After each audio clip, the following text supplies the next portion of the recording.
ప్రేమను గురించి ఒక యూదుల యొక్క కవి ఈ విధంగా వ్రాసాడు.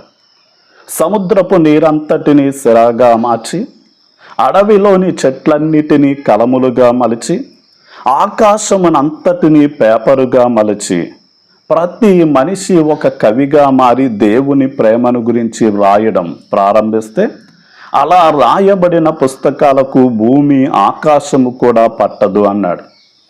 అవును, రోమాపత్రిక 5వ అధ్యాయం 6 నుండి 10 వచనాలను మనము పరిశీలన చేస్తే, మనమింకనూ బలహీనులమై ఉండగా, మంచి చెయ్యాలి అనుకుంటాం, చెయ్యలేని పరిస్థితిలో, చెడు చెయ్యకూడదు అనుకుంటాం, పదే పదే చెడును చేస్తున్న బలహీనులమై ఉండగా, మనమింకనూ భక్తిహీనులమై ఉండగా అంటాడు.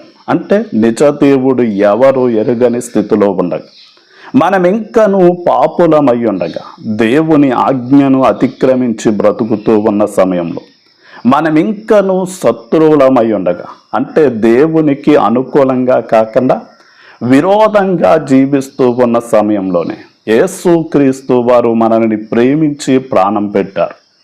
అంటే మనల్ని ప్రేమించి ప్రాణం పెట్టిన యేసుక్రీస్తు వారి కంటే గొప్ప ప్రేమికుడు మరొకళ్ళు ఉండరు అన్న సత్యం మనం తెలుసుకోవాలి.